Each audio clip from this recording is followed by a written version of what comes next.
Booyaka? Booyaka. Ah, there he is. Hi, Ray. What's up, guys? How you doing, What's up? Joe? Jay Bird? I'm doing good, buddy. How are you? What's up? What's up, barrel ass? How you doing? Doing great, man. How you guys been? Good, buddy. Good. We're just Jay's in Tampa. I'm in Asheville. Our producer Mega Matt is in New York, and you're in the 619, right? Yes. Jay, what are you doing in Tampa? You living there? Yeah, man. I own Tampa. This is my town. Yeah. Oh, wow. Dominic's up there right now, I got this man. new move. I'm gonna call the 813. Nice. Yeah. Better not be like the 619. How's that gonna My work, version Jay? is I fall through the ropes. Which I've done many times. Yeah, Jay. Dominic's actually in Tampa right now, training wrestling. Is he and where? working? Yeah, he's up. He's training with Jay Lethal right now. Oh, that's awesome. Really? Yeah, Jay's a good dude. I see him out. Yeah. I would go down and see Dominic, but he doesn't like me. No, don't say that. He loves both of you. I mean, I don't like Jay, so I don't blame him. Remember You don't blame him, huh? Remember No. when he was younger though? He used to come and you'd bring him to catering or whatever, and he just Yeah. remember he said, "There's something about that Christian. I just don't like him." I get That's it, man. just a kid being a kid. It just means he's got good spider sense. He can pick out the Yeah. really obnoxious pricks. Yeah, I don't know if the sayings in American as it is in Mexican, but in Mexican, there's one saying that drunk people and kids always say the truth. So there you go. That's funny. Oh man. That was funny. So I got a hold of you yesterday. You were able to hop on this quick. I know you're a busy dude. There's I always have time for my fellow teammates, man. Yeah, man. My homies. Yes. we got a lot of stuff to cover because I mean we all go pretty far back, but you go like way back. You're talking like you started doing this when you were 14, right? 14. I was actually going through my album the other day. Actually, right around the Christmas time, about 2 months ago, and I was flipping through the pages, and I saw on one of the pages that I had my envelope with my first payday, which I saved. It was something like 150 pesos back then, maybe the equivalent to $15, I want to say.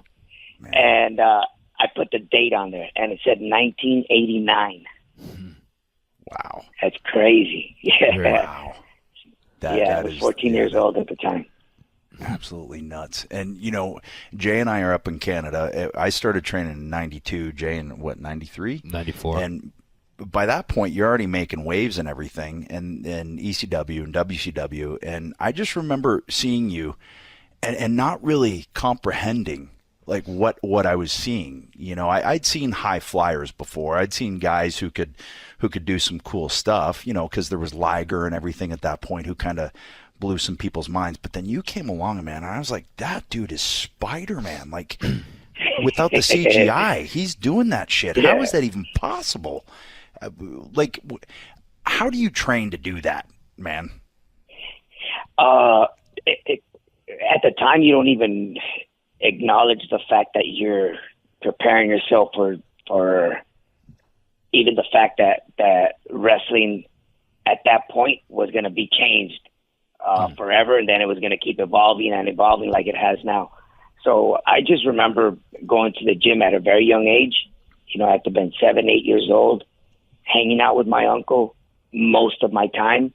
You know, I had my friends at school, but at the time I was living in Tijuana. And for me, that was golden because I was around wrestling pretty much 20 hours out of 24 from the whole day. So training Tuesdays, Wednesdays, and Thursdays, and sometimes on Mondays. And I would spend my time at wrestling school from 7 p.m., sometimes all the way to 10:30, 11 p.m. at night.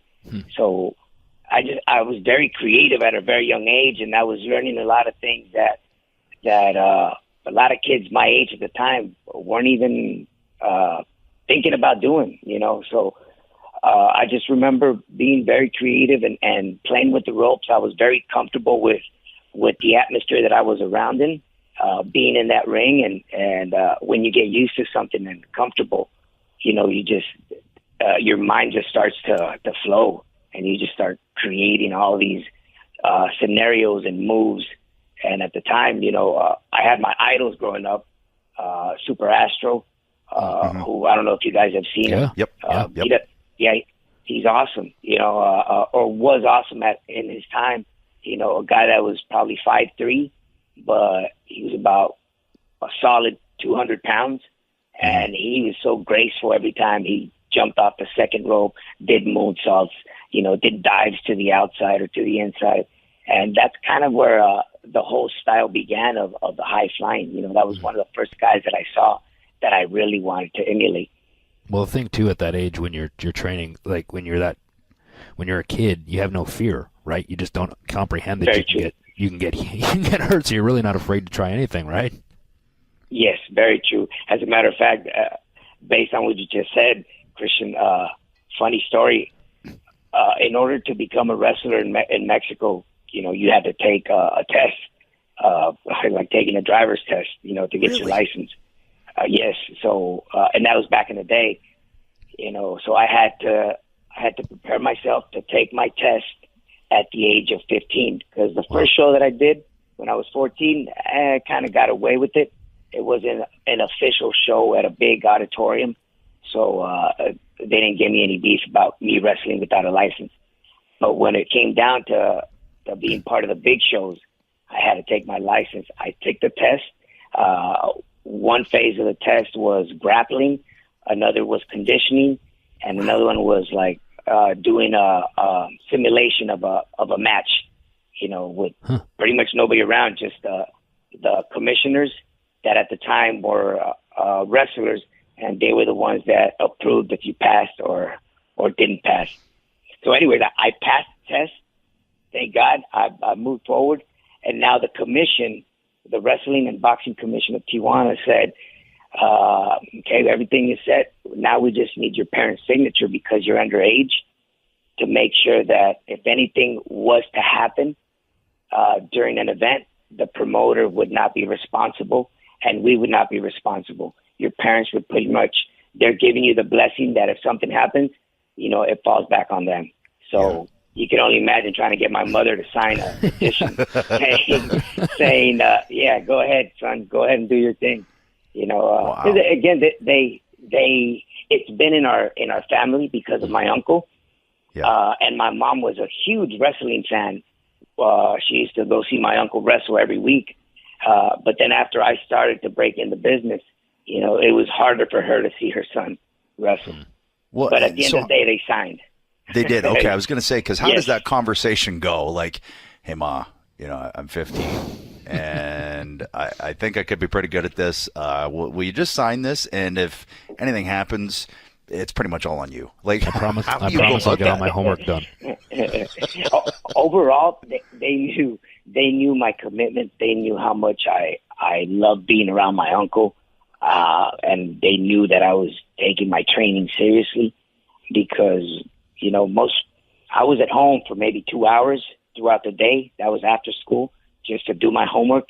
And then once it was wrestling school time, I would leave the house, which was only a couple blocks away. I would walk to the gym, spend my whole time there up until, say, 11 o'clock at night.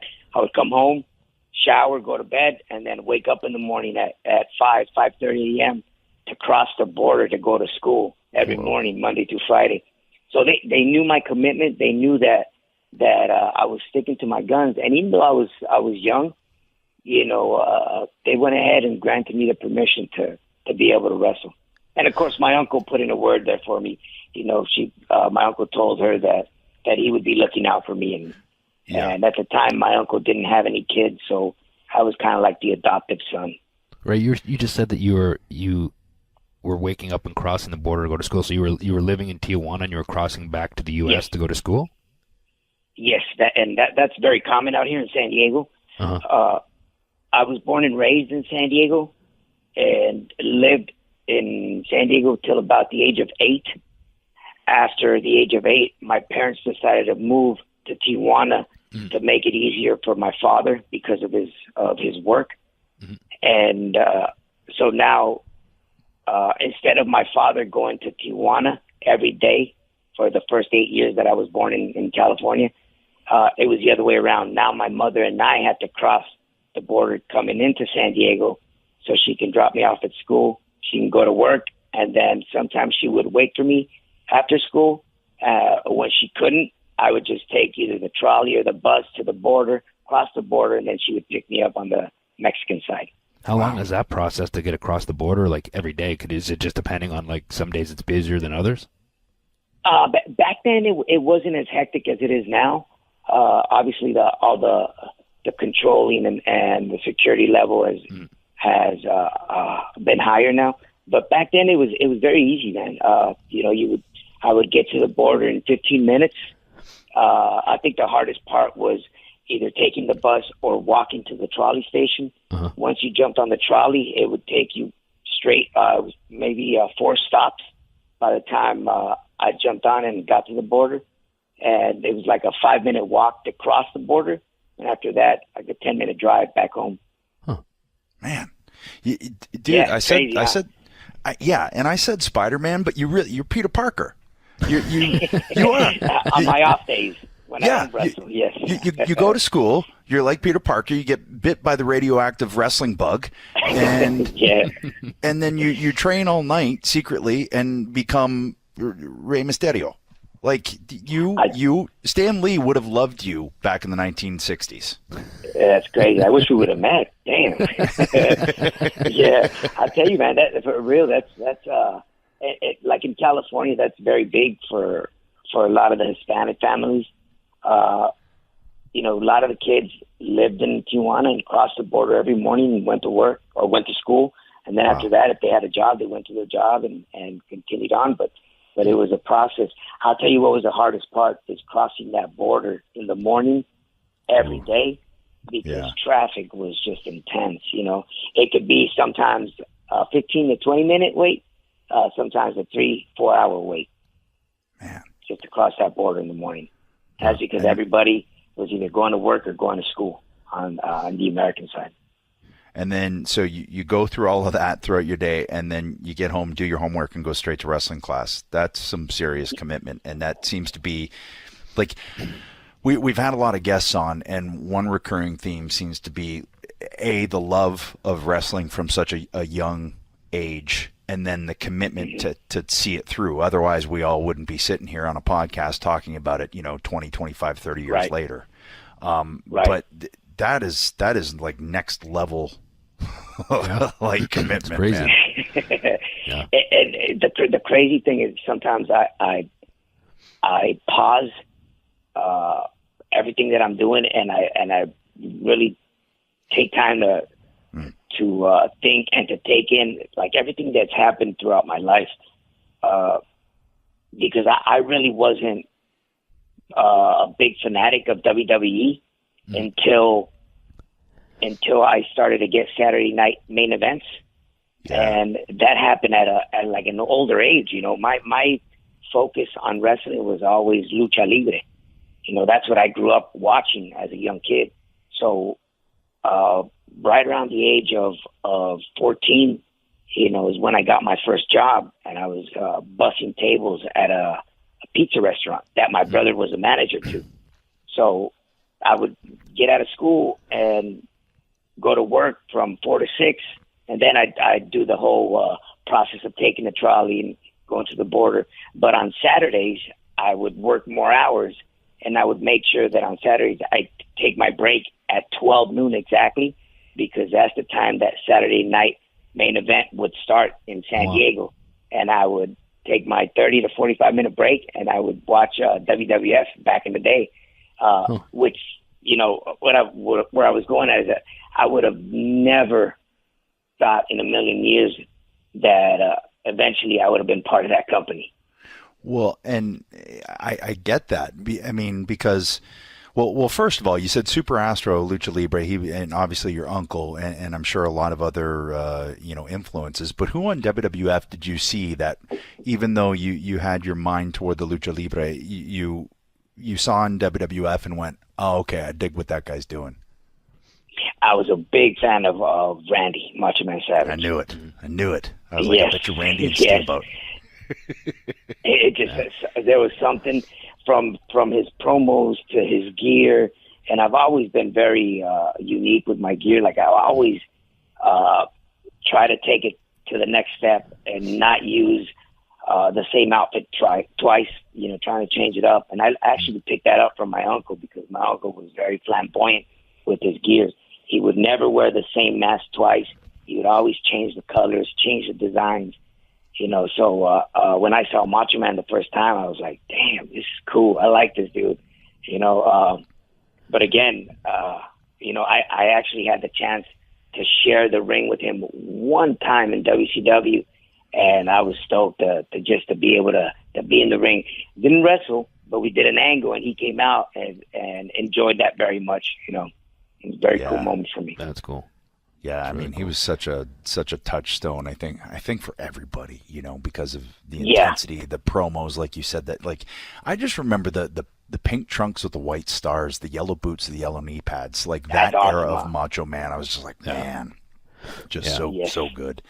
But going back to like what you were talking about, you're watching Saturday's Main Event. You don't ever see yourself being there. And Jay and I have both repeatedly said on this podcast how much credit you deserve. I know you'll never take it, but how much credit you deserve for knocking down a lot of doors for Daniel Bryan's, for Evan Bourne's, for Matt Sydal's, for guys like that who wouldn't have gotten that shot pre you. I actually give a lot of credit to Conan for opening the doors for me along my way, and I've said it before, and I'll say it until the last day. I could have been so talented, but if I wouldn't have got introduced to the right people or to the right companies at the right time, none of this would have happened. It always, somebody always kind of has to, in a way, give you an invitation or open the doors for you so you can eventually be seen, and they can then, appreciate your talent. So Conan was one of those guys that was, not just my mentor, but Psychosis, Juventud, a lot of guys that were part of that WCW era where Lucha Libre became very big in WCW. But again, I say, if I didn't have Conan, recommending me or saying, hey, you guys got to bring this kid in, man, you're going to like him. Rey Mysterio, he's really good. Just wait till you see him. That kind of just opened up a lot of doors for me, and I took advantage of the opportunity. He would do the recommendation. I would come in and do the work, and at the end of the day, it paid off. Yeah, I remember '94 when I was breaking in. We were living down in the city of Toronto, and we were going to college during the week and training on the weekends. And we had this station in Canada called Tele-Latino, and they would show AAA on the weekends, and we would watch it. And we remembered seeing all of you guys on there, and Psychosis, and Rey Mysterio, and Juventud, and all these guys. And what year was this? What year, Christian? It was like 94. Wow. Yes. Yeah, and we were like blown away. And I remember watching, and we were almost like, "What are we watching here?" Because it wasn't like it was so different than what we were training to do.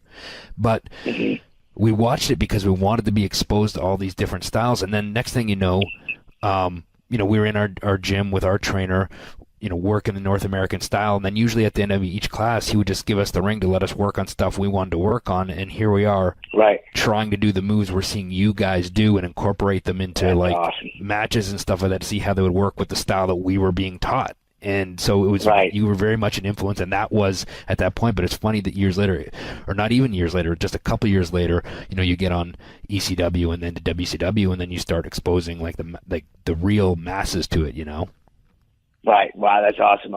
It was actually in '95 that we got our first opportunity in ECW. And again, at that time, Eddie, Jericho, and Benoit had just been signed over to WCW, and Paul Lee had already brought Conan in a couple of times. And he spoke to Conan. He goes, "Man, I need a couple guys because these guys are leaving, and I need some guys to come in. Do you have anybody in mind?" And that's when Conan recommended Psychosis and me. We went in there. Man, we had such a blast. We obviously had to, in our state of mind, prepare ourselves for that ECW crowd. So we saw a lot of tapes. At the time, Psychosis and I were living together in Mexico. So I remember just sitting down and watching, thinking, "Oh yeah, man, we can do this, and we can do this off the balcony, and we can do this off the chair."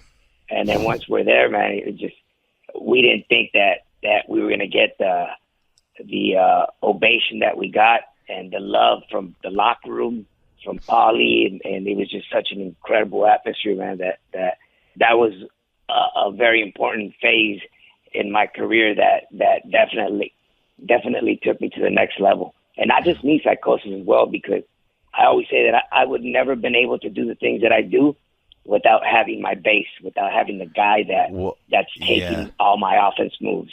Well, and I remember, going back to Jay saying we were watching, War of the Worlds and watching Tele Latino, and we had a buddy that we trained with named Rob Echeverria, and he wrestled Del Fuego, and he would incorporate a lot of that into his style, and we knew that we weren't going to be able to do it, but we could catch for it and base for it, so we wanted to have that skill set going forward, and then it really came in handy over the years, because eventually we start working and everything like that. But you see the explosion from ECW, and like you said, you never know how that crowd's going to react. But because you guys were just doing stuff that's never been seen before, you can't help but cheer it. And I remember thinking, "Oh, now this is gonna, this is gonna be everywhere.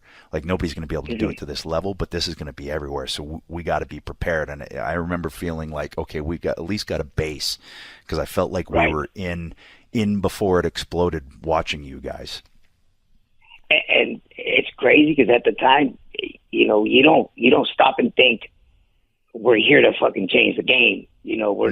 We're just doing what we're so accustomed to doing, not realizing that the American audience, weren't used to watching our style of wrestling. So we just came in there, we did our thing, and next thing realizing that slowly, at least in the stateside, wrestling was evolving. It was becoming more aerial, and that was actually a cool feeling to know that we were some of the pioneers that brought that style to the table. Well, yeah, I mean, you think about it, and AJ's been around forever, but AJ's directly influenced by you. And I don't think an AJ gets to be world champion again without you, doing the backflip into a DDT with Eddie. Okay, so you fast forward a little bit, and AJ's doing it into like a slop drop type deal. That all happens, from your matches in ECW, but then in WCW, and you start working Dean and Eddie and all of these guys, and now you have this worldwide audience. At what point do you start to realize, oh, we might be influencing like a generation of kids that will then get in the industry? Or do you realize that? It actually never happened until you start getting the feedback. And this was probably not too many years ago, maybe within the last 5 years, I want to say. You start getting comments here and there at signings or at events where, you get local wrestlers walk up to you and tell you that they've been training and they're wrestling, if I have any advice, because they were inspired by watching me wrestle in Psychosis and our generation. So that's when it kind of, it hits you not as strong as later down the road when I do run into an AJ, when I do run into a Will Ospreay, when I do run into Amazing Red, Ricochet, who just signed with WWE.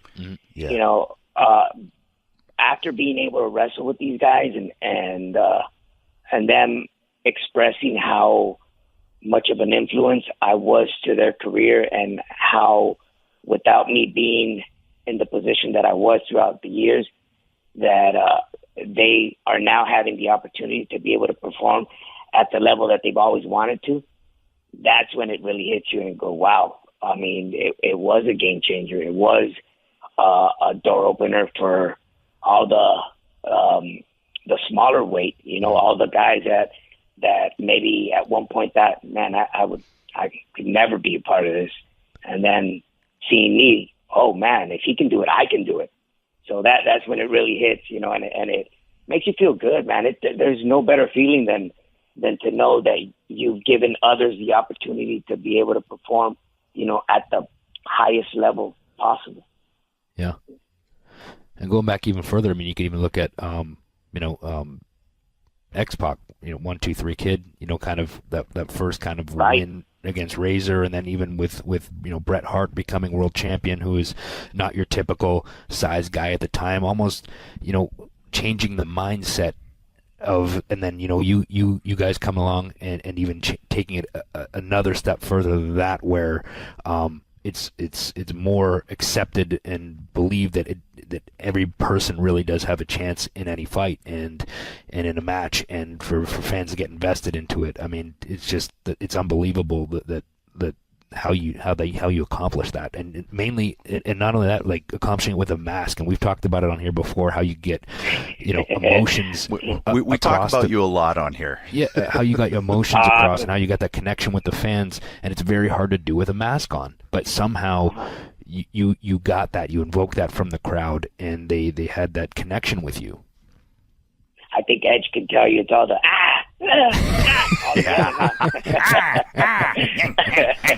I'll get into that after. Yeah. I guess, and I think that happens subconsciously, but and I do remember like getting advice from like the Deans and the Arn Andersons, you know, Ricky Steamboat, by saying, you know, mijo, you have to, because you're wearing the mask, you have to do a lot of emotion with your hands and let the people know, you know, what you're feeling, where it hurts, you know. And I think all those points, you know, stick to you, and you apply them to your work, which makes you better and better every time, you know. I think it's impossible to say that one is perfect in their craft. There's always something new that you're learning. But I did have the privilege and the blessing to be able to be around some of the greatest wrestlers that have been around, and that really helped me out to be able to wrestle with the Deans, with the Eddies, with Benoits, you know, being around Ricky Steamboat, who had one of the best matches of all time against Randy Savage. You know, getting all those pointers from all of these people helped me grow as a wrestler, and just made me perfect my craft, you know, each day more and more. Well, I mean, I know you work with Eddie a lot too, and you brought his name up, and I've never seen a guy before or since that, you know, he was never really a guy that like, oh, let's put a bunch of spots together. It didn't seem like to me he was a guy that just had to go out there and feel the crowd, you know, and there was nobody better than him at feeling a crowd and being able to just take the match in any direction what the crowd was giving him, and then just apply what he was gifted at, you know, and for you to be in there, that almost you kind of learn that from him, just kind of by osmosis in a sense, right? Right. What were you going to say, Edge? Well, I always think of Eddie, I think he's like a jazz musician. Where they will just go off in this different tangent, and you go, okay, I'll go along this and see where he's going. Like there's this bassist, Jaco Pastorius, and that's kind of what Eddie reminded me of in the ring, because he would take it in so many different directions, and just by feeling the crowd, and was never afraid to change, last minute. Yes, or change like within a spot, you know. And Yeah. it just, you'd be like, "Whoa, okay, here we go. We're going this way Yeah. now." And I'm sorry to interrupt you, I'll- Jay, but it just as we were talking about Eddie, the jazz musician thing just popped into my brain. But I want to make a point here too, Ray, and I've said this, and Jay and I have, as I've said, we've talked about you a lot on this podcast. You have always been smart in knowing how to just tweak your style to be able to have it work in every new territory. Okay, so you come into WCW, you're doing the cruiserweight stuff, but eventually you start segueing a little bit out of that. You get to WWF, and I remember because I was there for the night you debuted and that, jumping off that cage. Yes, And yeah. I think I caught you. yeah. Yes, you did. You and Tess. Yes. And I remember thinking, oh, he's muddied it up a little bit. Like he made it a little uglier. I've always used that term. Like you'd throw in those forearms now and those kicks and just make it look like, the term we always used was sandpaper. Just you roughed it up now. And you knew that you had to make those tweaks in order for it to work in this place where there was, all of these massive stars, not just in physicality, but in terms of, their persona. And right. you came in and you did it. And I remember watching your matches with Kurt and thinking, oh man, again, he's taken it another different place. And now, like I said, Daniel Bryan's and the guys like this now are able and have been able to get those opportunities that I honestly, I can say this without a shadow of a doubt. I don't think they get those opportunities unless there's Rey Mysterio. There's nothing much you can say to that, I know, except to go, oh man, I can't believe you just said that. But I truly believe that. And I know it's gonna, but more than any other performer in this industry, I think you have changed the game. I can honestly say that more than anybody I can think of. There's not one single wrestler, you got your Hulk Hogan's and those guys that took it like mainstream and all of those things. But I mean the style and the style of booking and the style of how, matches could be perceived. I think you more than anybody else changed that. Wow. Right now, I stop and think, if I wouldn't have done it, would there have been somebody else that would have came in and changed that? We'll never know. I was the blessed one to be able to go in there and get an opportunity and just love to do what I do. Not thinking, oh, I'm going to come in here and make a big difference. And I think that's where the passion of this business takes over, and you just end up doing things that you never would imagine you would be able to do. Yeah. Yeah. And I think too, with Adam also saying, changing up just little things that you did. And I even remember like on your entrances when, you would find a kid and you would just kind of grab him, and give him a little forehead to forehead, just that moment with fans. And take your mask off, give them a mask, stuff like that. Like how did you? Was that just something that you just did one night, or is it something that you like? How did that come about? Besides watching or being a big fan of Randy Savage, one of my other all-time favorites was Bret Hart, and I recall watching him come up to a young kid in the front row, take off his shades, and put it on one of the kids. So that stuck with me. And subconsciously, when I was coming out and throwing out my T-shirts, I said, well, my uncle used to come out with at one point I wasn't coming out with like a replica mask. I was coming out with like a type hoodie that was, what do you call those guys that have the axe that are back from medieval times? That would, what do you call it? Like the Templar Knights, the Knights Templar. Yeah, it was a hood like that. It was all covered up and it would cover my whole head. So my uncle used to come out with those and he would throw them out to the fans. So watching Bret and watching my uncle, I kind of put those ideas together and I started creating replica masks. And that's when it all came about, of walking up to the kids and putting on a mask having them keep something special or have a moment that they can take with them for the rest of their lives, you know. And I've ran into so many parents that have told me, man, you gave my son the mask back in Louisiana, and you signed it for him. And it's hard for me to remember all these things, but that within itself, after having kids of my own, I know what it feels like. So that's, again, another cool moment, you know, that I can take with me. Well, and I remember, you know, seeing Brett do that, and even now seeing, you know, Bailey hugging fans and everything and creating kind of that special moment. But that's a special moment not only for that kid in particular, but every kid at home and every mom and dad watch that and go, man, that's special. Every parent can understand what that means to a kid, and right. Any kid who grew up loving and watching, you know, wrestling is gonna hope that's them. So but you know what too, and I can say this because I teamed with you and I saw it many nights on house shows and at TVs. It was genuine, and that to me was always the most important part. And I know that kid could feel that too.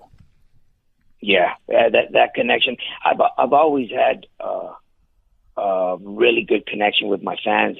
I love attending them. I love the attention. I love you know, the fact that they can acknowledge or pay respect to what I've done, or you know, being fans for so many years. And what's really cool now is to see second generations, you know, fathers that grew up watching me that now have kids, and now they have their kids watching, and they tell their kids, man, you got to watch Rey Mysterio. Yeah. Eventually I run into them and they tell me these stories, and I'm like, wow, this was really cool. It's transcending, you know, it's passing on to another generation, which, you know, for a lot of us, that's sometimes very hard to accomplish.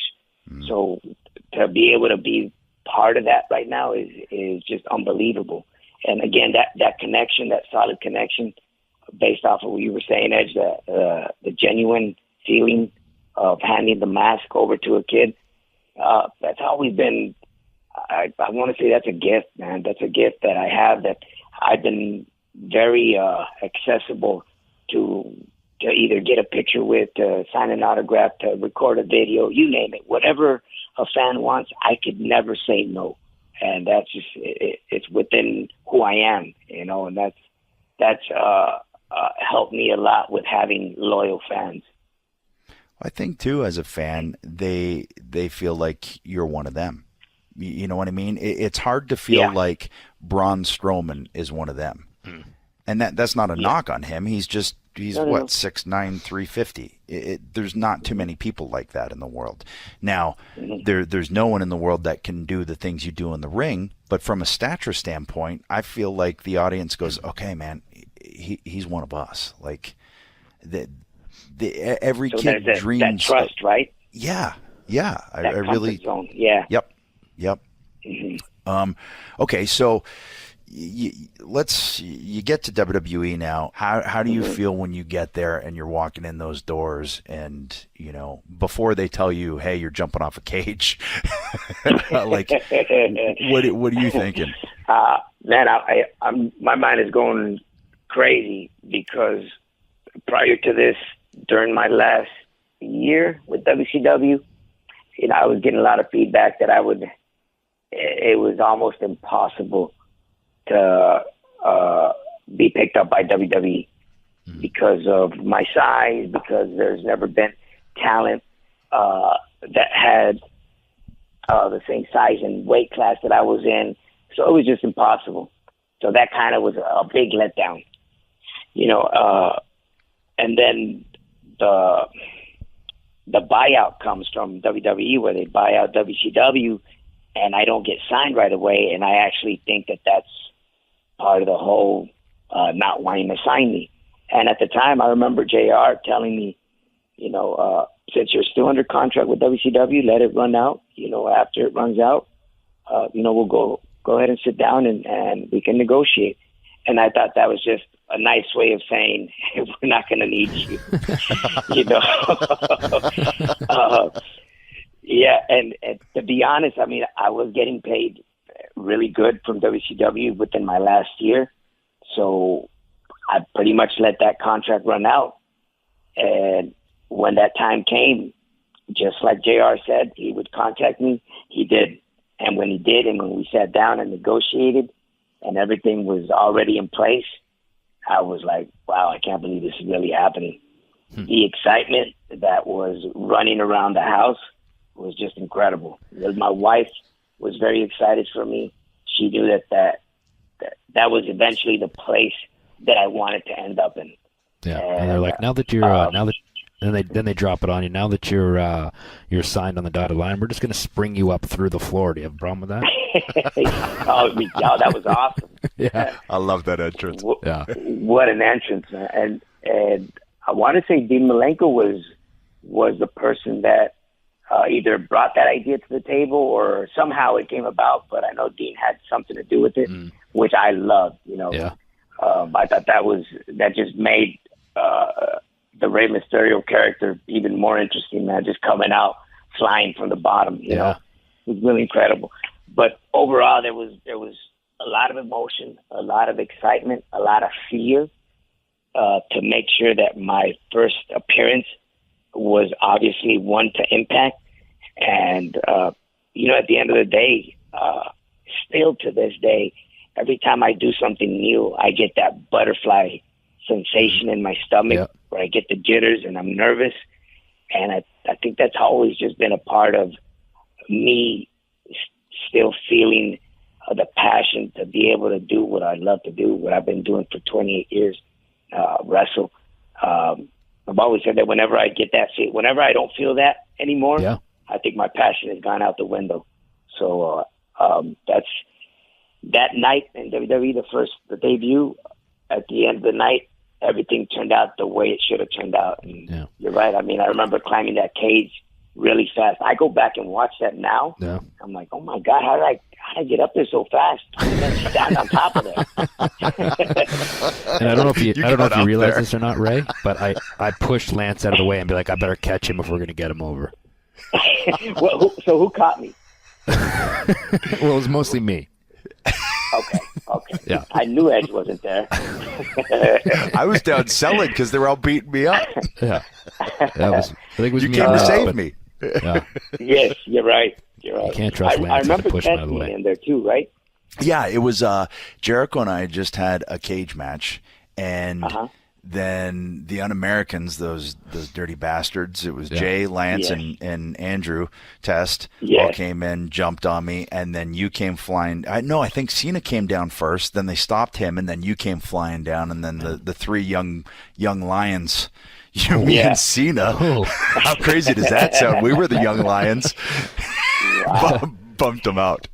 And that reminds me, Mega Matter producer, before you hopped on the line, reminded me of this pre-tape that has made the rounds, and it's an outtake.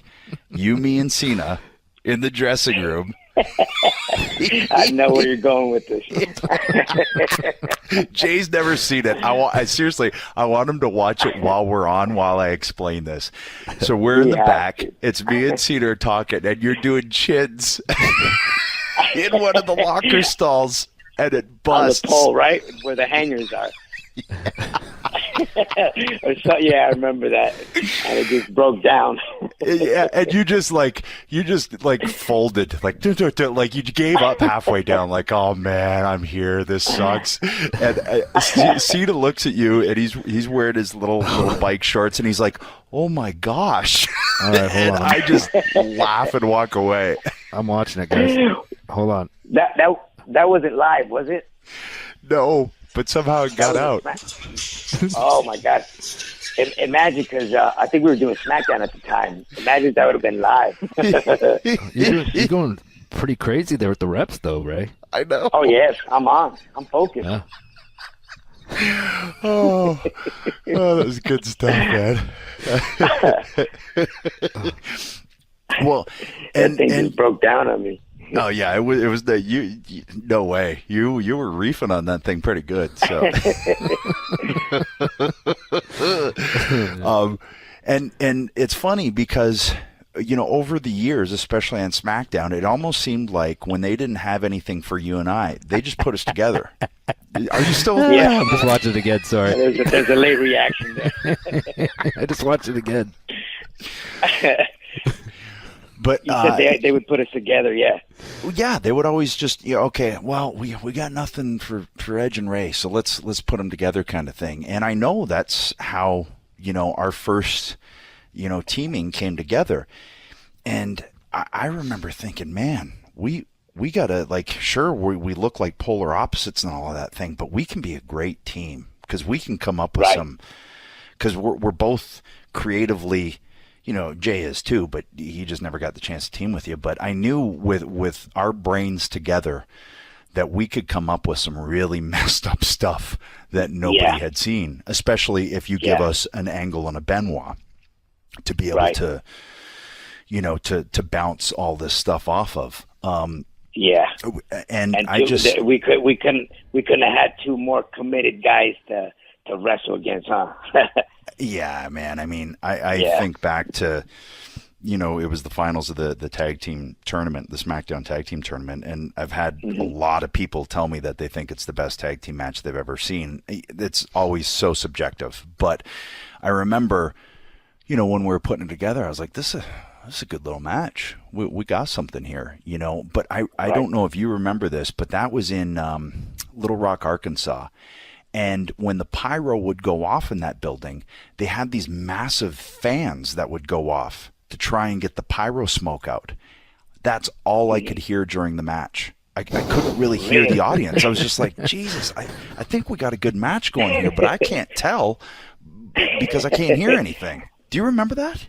I don't. I guess I was probably so hooked on what we were doing and feeling the vibe off the match that I did you at one point mention it to me, or you don't recall? I think I think I did. I was goddamn fans. Or more likely, Ray was selling his ass off, and you were just half asleep on the apron, staring at the ceiling, going, "Man, what's going on up there?" It wasn't me yelling off the cell, right? Oh, okay. Yeah, so now we can explain this. That's what it was. So now when Ray and I teamed, this is when I first started noticing it. Ray has two noises in the ring. One is when he's on the offense, and it's a very intense, like, and he's coming at you with those forearms. Like, you better get ready because you're going to be chewing some forearm meat. And then there's the cell noise, and it's usually on a good back form or something, and it's and the arms go back, and it's and I know that sound. I will still hear that sound in my sleep sometimes. Oh, that's awesome. Still to this day, I don't know where I picked that from, but still, sometimes I catch myself going, man, I think I'm selling a little bit too loud, man. I'm hearing myself sell. I would do it on the apron some nights. I'd be like, yes. Oh, God. Good old times, man. Really good fun times. And we teamed a lot because there was that era. Then there was the era, with Del Rio, and just a lot of recurring history, throughout the years. And, one thing I was thinking about when I knew you were going to be coming on, you and Jay never got to really dig in the way you guys could have. No. Whether it was you and Christian. Oh, no, you're right. You're right. Yeah, we had a few. Yeah, we had a few. And, we teamed a couple times on some live event loops. We worked each other on some live events and had a few, maybe little TV matches here, but we never had an extended thing. I think there was a time where there might have been a couple things on the table, but they ended up going different directions. I don't know, but yeah, it would have been obviously pretty awesome for me if it did happen. So yeah, whether teaming or against each other, because I know we would have hit it off. Yeah. Even just because you and Christian were so accustomed to wrestling as tag team, I would have loved to have done a 3-way too, man. That would have been incredible. Yeah. Because you can also get very creative with 3 guys in there, especially when you know each other's style. It's just so fun. You know, that's when wrestling turns into being really fun. I've said you've adapted your style to every company, but you also adapt your style to work with every opponent. Because let's go through a list of who you worked just from that SmackDown. You were working like, Kurt, Chris, Eddie, Chavo, Brock. You end up doing Royal Rumble, world title matches with Taker. You and I had our series. I mean, Batista. Seriously, Kane. Like, think of that whole roll call of opponents, all completely different, but you managed to have a Rey Mysterio type match with all of these people. And it's always amazed me how you can make your style, which seems unadaptable because how the hell do you even do it? But you were somehow able to do it with The Undertaker. Mm-hmm. That right there was almost like a dream match in a sense for me, to be able to just be in the ring and share a moment with Taker. Such an incredible human being, inside and outside the ring. You know, the utmost respect for him. But being in there and sharing the ring with them, I don't know if it happened to you or to any of you, being able to wrestle him for the first time, especially going out first and then him coming after. I just remember being in that little corner tucked in and enjoying his entrance like I was in the front row. I remember that too. Like the first time I ever wrestled him, I was like, you almost have to pinch yourself because you think you're like a fan watching him make his entrance. Yes. You're like, I gotta wrestle this guy in like less than a minute. Thank you. I was hoping I wasn't the only one. Yeah. Yes, it happened. And you know, once those lights come on and it's time to go, it's like, damn, this is really happening. And I remember going through a match with him, and at one point I hit him with a senton, a springboard senton, and I happened to knock him off his feet, but I think my ass landed on the top of his forehead and nose. Next thing I know, when I bounced off and turned around to get ready for the next move, I saw blood. I was like, oh my God. It scared me. I was like, damn, I think I just broke his nose. And it really threw me off. I was actually really nervous. And in a way, felt like I disrespected, or hurt him. And obviously not my intention. But coming back, after the match and being able to talk, everything was cool, man. And those are the kind of moments that you go back in the segment of, man, great match because I enjoyed working with him to the fullest. Took most of my offense move, which for a big guy like him, I would have thought it would be hard. But, man, he made me look like $1 million. So my hats go off, man, to be able to share the ring with Taker. I think it happened twice. And think about that, and again, I'm going to repeat myself, like that doesn't happen before you. There's not another guy that Undertaker is going to get in there with in a world title match, sell his ass off. It's just not going to happen. So the respect is obviously both ways, but it would be so much fun for me because you always maintain the fan aspect of watching matches and everything, but I would always, sit down and go, okay, what's Ray got in store? Okay, he's working Big Show tonight. Let's see what's going to happen here, or Kane, or Dave, and Dave was an agile big man, so you could do a lot of stuff with him. But I remember when I knew I would get a chance to work you and go, okay, I got Ray. This is an empty canvas, carte blanche, because I know anything that I can come up with, you can do, and anything that you come come up with, hopefully I know how to spot for, and if not, you'll show me once, and we got it. It was always just fun to sit down and watch you work people and somehow incorporate what it is you do, which nobody else does. Thank you, man. Thank you, Edjo.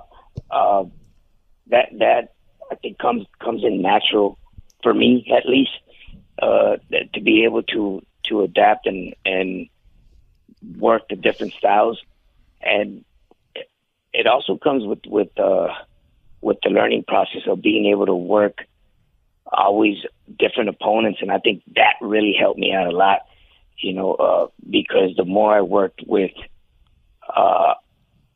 different styles, different sizes, the more I would feel more comfortable within that match. With Dean, completely different. With Benoit, completely different from with Dean. Eddie, a whole different story. Kurt was probably one of the opponents that I couldn't believe how much he wanted to go, and at times I would think, man, am I doing too much? But Kurt was one of those guys that he was willing to take my offense to a whole different level, which was really cool because I didn't expect that from Kurt. And with Kurt, I was doing stuff that I was doing in my early years that I never did with Eddie or with Dean. So it was actually a good vibe between us two. During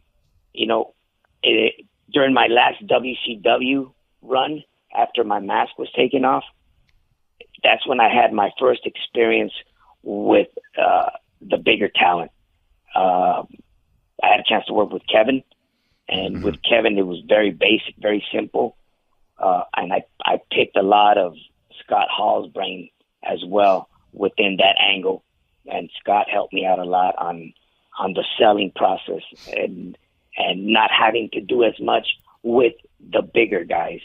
So I think along the road, just receiving advice from all this talent and being able to be in the ring with them and experience it on my own, helped me prepare myself eventually to be able to face the big shows, the Khalis, the Kanes, the Undertakers, and the more I worked with them, the more comfortable I felt and putting a match together without, being intimidated on doing certain things or moves.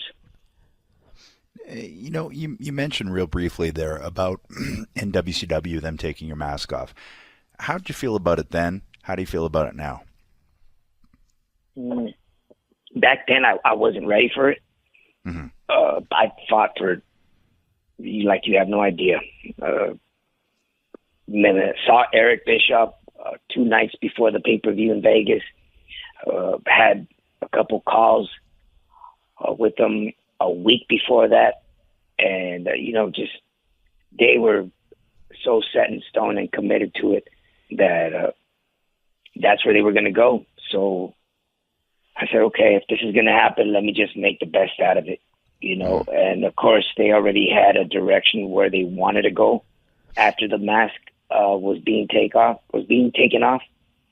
And that's another phase in my career that I stop and think and ask myself, if the mask wouldn't have came off, would I have had that opportunity to have work with the bigger guys? And at one point, I remember WCW created the name of Rey Mysterio, the Giant Killer.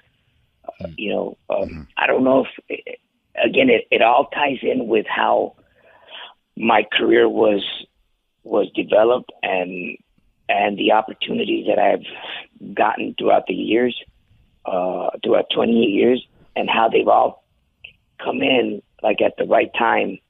Even though I've fought and not wanted to be in certain positions, they happen for a reason. So I really think that if that mask wouldn't have came off, I wouldn't have had the opportunity to work with Kevin Nash, and for the fans to see another side of Rey Mysterio that they hadn't seen before. And that obviously, I say that even if you had, and they said you kind of even looking at it now, that you can look back at it the way that you do with kind of like, with a clear vision.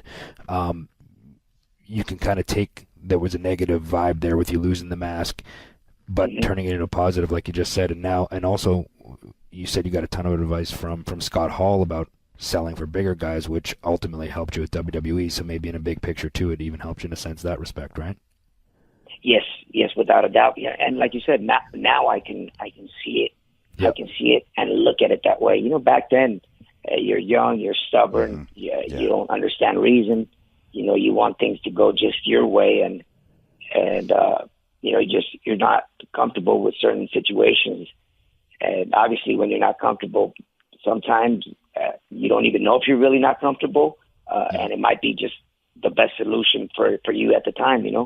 So again, with that happening and the mask being taken off, I had the opportunity to work with the bigger guys, and I was learning a whole different style, and that's what really helped me cross over to WWE and to be able to work again with all the bigger talent, and which I at the end of the day I was really happy to have gone that route, because it helped me out in the long run. Well, and as we talked about, not just the big guys too, and we haven't even mentioned your series with Jericho and how good that stuff was, when he was doing kind of the suit and the big word heel guy, and basing kind of the whole premise of the angle off of the mask, and making the mask the important thing that it is in the Lucha Libre culture. Yeah, and the good thing about doing it with Jericho is that he understood the psychology that came from the mask, and the respect and the tradition, the heritage. So being the fact that he had wrestled in Mexico for many years, he was smart enough to apply it to the American side, and now give the fans something that officially has been seen in Mexico, but not in the U.S. So it was something unique and something new, just being recreated all over again, which I thought was really, really cool. Well, and just so people know, in case they haven't been to Mexico, or especially haven't been to Mexico with Rey Mysterio, because I've gone out with you in Mexico. I've worked you in Mexico. I've hung out with you in Mexico. You're a huge star in the States and worldwide, but Mexico's you're revered there, dude. Like it's a whole different ball game there. Like, people don't understand. Didn't we get tacos for free one night? No, right? No, that's if you think about it, that I don't know if it happens much here in the States, but when other countries have talent that become very big in whatever sport, or a musician, if they're in movies, you name it. But when they see one of their own succeed and make it to a level that is potentially very hard to get, they admire that very much. And being that's my heritage, that's where I grew up, that's where I trained, that's where I began. When they see me and we go back again to that comfort zone within the fans, and being around me, and me being able to sign and take pictures with them, because I'm so easy to get along with. When I run into my own people, oh my God, it's madness. It's just the love and the excitement and the energy just pours out based on what I've done, and they just want to say how happy they are for what I've accomplished throughout my career. And that's nothing but a great feeling and a blessing. Well, yeah, and they're passionate down there. I've had great experiences with you in getting free food and things like that. I've also had a cup of piss thrown in my face after we worked in Guadalajara. So which is very common, especially at bull rings. Do you remember? Yes. We had put in like an hour. We did it was a 58-minute match, and I just remember we're drenched. We're like, wow, yeah, and all I heard, I was champ at that point, so we did a deal, where I got the pin, and I just heard silence, and I was like, uh-oh. It's really silent. And I rolled out, and I just remember I hit the mat and slid. I was that wet with sweat. And then I got up and I went, oh, that's not Mountain Dew. Oh, no, they don't have Mountain Dew in Mexico. Yeah, well, it took me a few seconds to register that.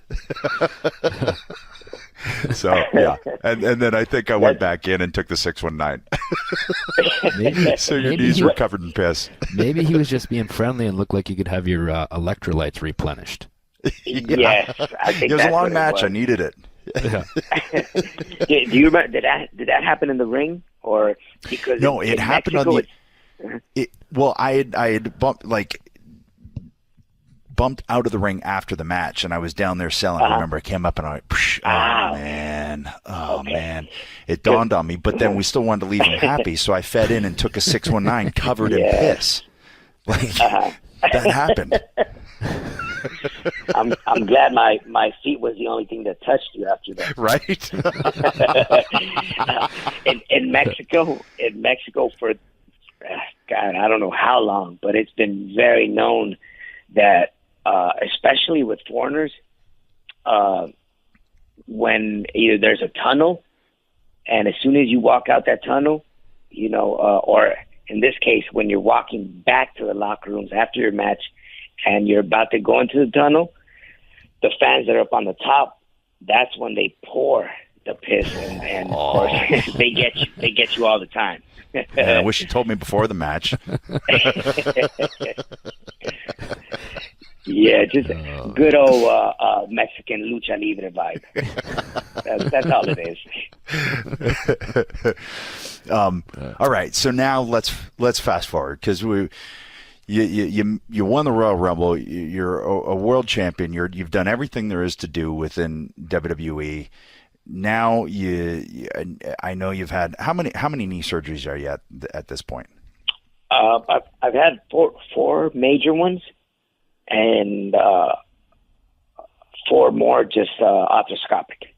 Yeah, and so a total of 8. Yeah. So you leave WWE. Now you're wrestling guys like you said, like Will Ospreay, Ricochet, guys who were growing up watching you. And I always hate when I hear that, but it's true. It's like, oh yeah, you did. You really did. Damn it. But I watched the Ospreay match, and you see the awe that this kid has, and he's doing some amazing stuff, and he's a trailblazer too. But you can just see that's his Shangri-La. He's sitting there watching you come down the way you were when you watched Taker come down, or yeah, very true. Wow. And that's the impact you've had, right? And so you've had this opportunity now. You're working all of these guys, and then I'm watching the Royal Rumble, and I hear the booyaka, and I was like, "Fucking Ray," and you could tell the audience did the same thing, because there was a second and a half of silence, and then it was like, "No, is that right?" What? And then the explosion, and then you come out looking like you're 14 again. Not to mention the fact that you're in the best shape I've ever seen you. But that's what I'm saying. He comes out, 22. He comes out looking like he's 22 and bumping it all over the place and doing all the same stuff and looking crisp and looking like all of these things, again with a new style outfit, so switching it up and everything. And I told Jay, how many guys do you think were lining up to feed Ray's comeback as he came in that ring? That's crazy, because they try to keep it a secret, and I'm sure only the people that had to know knew about it. But it came down to a point where Hurricane and myself were in a bus. Next thing you know, we were told that we were okay to walk in there and put whatever we need to put together. So we walk in there probably maybe a good hour before the actual show started, and the Rumble was one of the first segments on the pay-per-view. So, some of the guys were able to catch a drift and say hi. Other guys, either were running around and didn't get a chance to see till I actually stepped in the ring. So it was, without a doubt, one of the best feelings that I've had in my career, especially because you realize you've been gone for almost 3 years now. Man, it goes fast, huh? Yeah, it does. It does.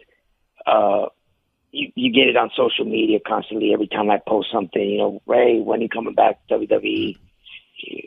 So you hear it constantly, but you never really know what the reaction is going to be until you're actually there. And I was witness that there was an incredible reaction by the fans. They haven't forgotten about me. I definitely wanted for the fans to see something different, something retro, and at the same time, tried to take care of my nutrition.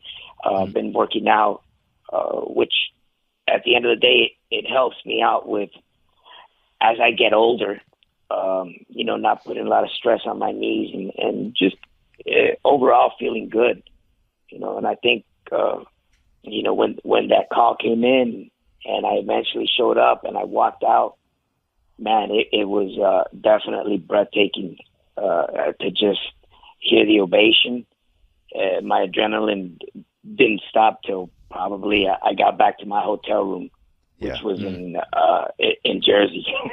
Oh, they put you in Jersey so nobody would see you. Yeah. Yeah. It was incredible.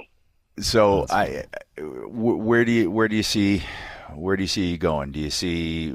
I mean, don't spoil anything. I don't want you to do that. But do you what's next for you? Man, I actually have. I've been staying as busy as I want to be, without overexposing myself and feeling burnt out. So right now it's just a matter of if there is an interest, which I really think there is on both ends, as much as from WWE and myself, to eventually go back and do some work with them. I would love to eventually sit down and see if we can come up with a game plan. I don't see why that couldn't happen. So I'm up for it and looking forward to eventually being able to sit down and conversate about some potential work. With the company. Well, it's one of those ones too where, after your Rumble appearance, and we were talking about it, it's one of those ones where don't fool yourself. That every single guy in that locker room is like salivating, thinking, "Oh, I want to be the one to work Rey Mysterio." That's the kind of, there's a whole fresh round of opponents there, which would be pretty awesome. That was the first thing that I took in consideration. AJ being one of them. Sure. Definitely on the big stage. I would love to eventually go at it with AJ. Finn Balor. I would love to be able to step in the ring with him and then go at it. I'm a big fan, and I say this with all respect. I'm a big fan of Ricochet, and I know he just got signed. But when I had a chance to work him for the first time in Underground, and I really didn't know his story on how myself, The Rock, and Eddie were one of his 3 big inspirations to be a part of this business. When I had the match with him, which was one of the most incredible matches that I've had after leaving WWE, he spoke straight and direct to me, man. He goes, "Man, you've been one of my idols, and I've looked up to you since I can remember. You are why I'm here doing this now." And now that he got signed with WWE, he is a multi-talented dude, man. He is, if not, I consider to be one of the best out there right now. Just because, and we were talking about this earlier, Edge, how you would try to practice the moves that you saw Psychosis and I do back in AAA, and at least if you couldn't do them, you would try to base for them. Yeah. So either take the offense or the defense. Ricochet is one of those guys that is good at both, and it's very hard to see that type of talent that can do all the cool flippy doodle stuff and know how to position to take the offense. Yeah. So again, he surprised me very much when I was able to work with him. And I had a chance to work with him 2 or 3 times, and every time we stepped in the ring, it was always magic every single time. Yeah. So I can't wait to see his career move forward with WWE, because I know he has a big future ahead of him. And man, there's a whole list of guys. I mean, the guys you just mentioned, but I would love to see you in Reigns, because you would. I know the kind of match that you would put together with him. Rollins. You know who I would really love to see you with is Nakamura.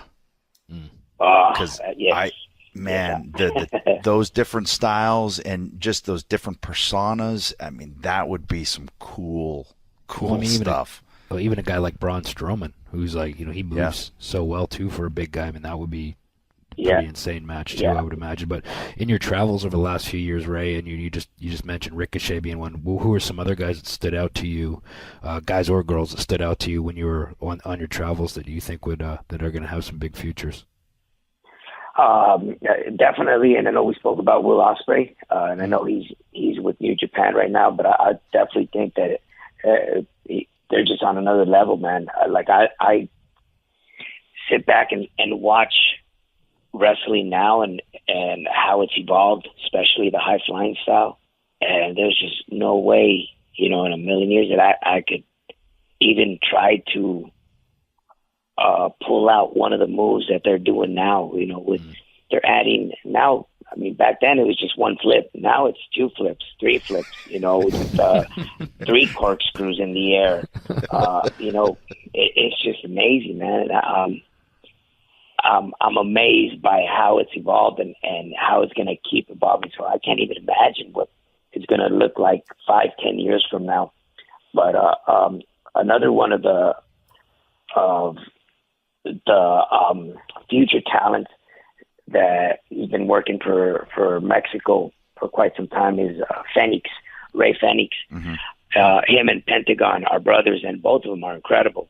Obviously, Pentagon is got more of the heelish style of wrestling, but Fenix, when I see Fenix, for some reason there's something there that reflects on how I was and how I grew up in the sport. He's very creative with his style, and he's very unique, man, with what he does. So I think there's a big future ahead of him as well. Man, you just got me thinking about NXT too. Like you and Johnny Gargano, you and Cien Almas. I mean, man, there's a lot of matchups out there for you, dude. That would be really, really fun to watch. Man. I'm excited to be able to sit down and come up with a game plan, and hopefully that can happen. And then, of course, I would love to get a list and see, okay, who's first. I think that's very important with the direction of where WWE is going. Giving the fans what they want to see. Yeah. And if the fans want to see Rey Mysterio versus AJ or versus Rollins or you name it, give them what they want to see. That way they can see it and have passion, and very well that when you have the fans enjoying the match, that just gives you even more energy, more stamina to do better. It always has. For sure. Yeah. Well, man, we don't want to keep you any longer. I know you got stuff to do. I, still a fan of watching, I got my fingers crossed and hope to see you back and see that whole list of people that we just talked about and see you work them. And also just, I want to be there the night that I find out it's your last match and just see you go out in the place you need to go out and then be there for the Hall of Fame induction, man, because it's all well deserved. You're going to do run in on the last match? Get you back for that dive off the cage. This time, instead of going forward, I go backwards. Yeah. And see, I told you, Dom knew that he's a dick. Man. He sensed it. Yes. Yeah.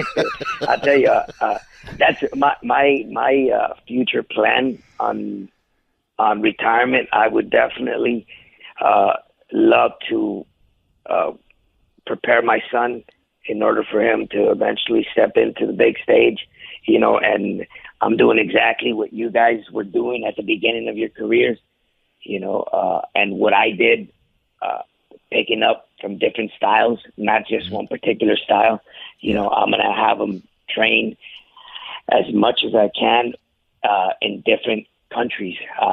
Right now he's training with Jay. I want to get him out with Lance in Calgary. Is he in Calgary? Yep. And eventually if I can get him to Japan and to Europe, and the final touch would be the Mexican side. That's when I get a hold of him and we do one-on-ones. So eventually when it's time to tap out and to hang up the mask, would love to leave him set so he can take over the name and the brand and, nice. Take it to the next level. Yeah. How's your little girl doing? She good? Little. She's doing awesome. Yeah, man, not that little anymore. I know. I always remember his little low. She just walked in the room right now with her, what do you call it? The wardrobe for jiu-jitsu. Oh, yeah? Oh, the gi. Gi? The gi, yes, Yeah. the gi. She's going to the jiu-jitsu class right now. She's been taking jiu-jitsu, and That's man, awesome. she loves it. And I love that she likes it. 'Cause Yeah. I wanted her to do something physical. She's always been ballet, dance, piano. Now it's very physical. And as she gets older, I mean, she's not because she's my daughter, but she's very beautiful. So I want her to be able to defend herself if that came to a decision, Sure. So she took me down the other day and put some pressure on my, like in between And my chest. you were going, and I exactly did that. Not intentionally. She made me do it. She forced me to go, oh! I was like, wow. Really? She goes, Dad, I was taking it easy. I said, no, you weren't. That hurt. She's doing a great job. I'm proud of her. All right, Yeah. buddy. Well, we appreciate your time, man, and our best to you and your family. You guys are amazing. Yeah, So good at talking. and give the best to the family. I think the last time I saw them, I was bleeding after all over the bed sheets in your guest bedroom after getting my last tattoo. So, Yes. sorry, yes. Angie. I will. No worries. And, just before I forget, I spoke to Jesse from Roots of Fight, and he told me to tell you hi. He said, Oh, "Please nice. Let Edge." Yes, we're actually going to be doing some work together. So they're coming out with the REY Mysterio Roots of Wrestling, and that's going to be nice. coming out before WrestleMania, man. So I'm really excited for that. Really stoked. Nice. I Yeah. just ordered my. I'm old school. I actually went on the website and ordered instead of expecting it for free. I went and got an Evander Holyfield sleeveless hoodie. I had to. I was like, no, I'm getting it. I'm actually gonna tell Jesse that, and he's gonna be upset. Watch. I'm gonna say, well, Ed had to order it. You're gonna get a box full of stuff now. Watch. Especially with that Rey Mysterio T-shirt that's coming in. So once it comes to both of you guys, you got to rock it. Oh, Right. dude, I'll rock that all over set. I think you're gonna like the design. Cool. It's really Yeah, if cool. you're involved, I'll like it. You always had a good eye for that stuff. Nah, thank you guys. Thank you, man. All right, Ray. So you guys well, be safe. I hope your families are well as well. Yeah. And All good, man. I'm sure I will run into both of you soon. Yeah. We'll see you, man. All right, buddy. All right. Take care. Thanks, Thank Ray. you for having me on. Love you. All right. buddy. Love you guys too. Love you, man. So Birdman, Ray and I have always made a point of, at the end of every conversation, say, love you. That's just what we do. We've been up and down a lot of roads together, been in a lot of tag team matches together. We've worked each other a lot, a lot of history there. What I really liked about that was the awkward gap after we said that, and you just, love you, man. Yeah, well, we said love you guys. So, I figured I didn't want to say, it's a cool way of saying it, because I don't want to be like too overzealous and be like, as soon as he says, like, oh, I love you too, Ray, because then it sounds like I'm reaching. Yeah. So you got to make it look like you're almost like sending a text and you halfway heard it and you're like, oh yeah, I love you, man. Like that cool guy. That's what it was. Oh, like a text. Yeah. Yeah. Yeah. We can edit that out right now. Overzealous females get jealous. Look at that young MC. What am I doing right now? Wow. Bust the move. You want it. You got it, baby. Got it. How about Flea was in that video wearing, stuffed animal pants? Did you know that? No, I didn't know. But I'm glad you told me. I got a lot of this information up in my brain. It was, but yeah, man, he was very generous with his time. Almost an hour and a half conversation there with Ray.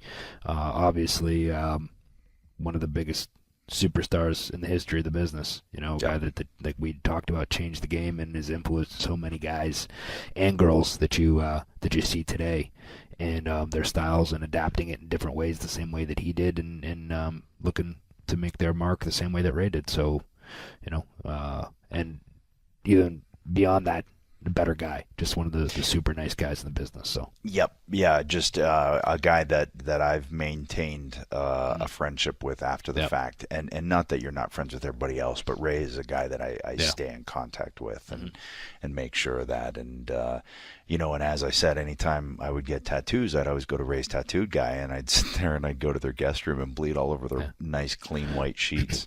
Yeah, because I feel like you should go back there and get like my handprint tattooed on your ass where I slap you. Ass. That'd be great. You are so creepy.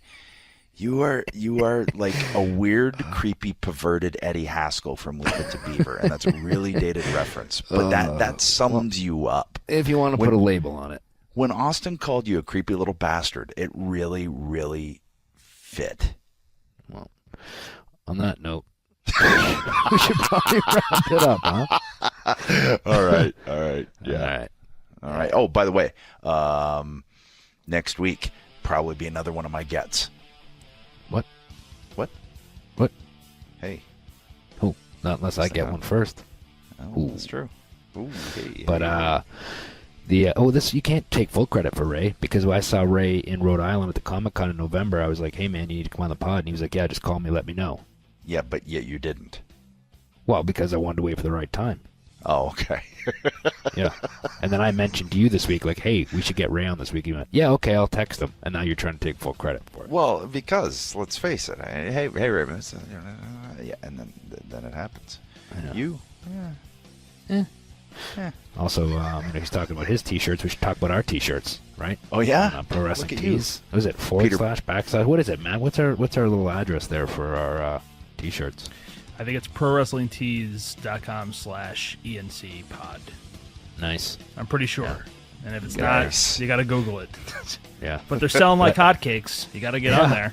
Yeah, I heard that Paul Smackett shirt's going fast. Oh, you better get your hands on it. If they're smelling like hotcakes, that means New Day will be wearing them. I didn't say smelling. I said selling like hotcakes. That's what I said, too, didn't I? You sell them like hotcakes. Well, I meant to say selling. Pancake. I'm tired. What can I say? I'm losing my brain. Okay. See you, hosers. Here's the long and short of it. Buy a fucking shirt. Fucking marks. Now we're out of here. Here we go.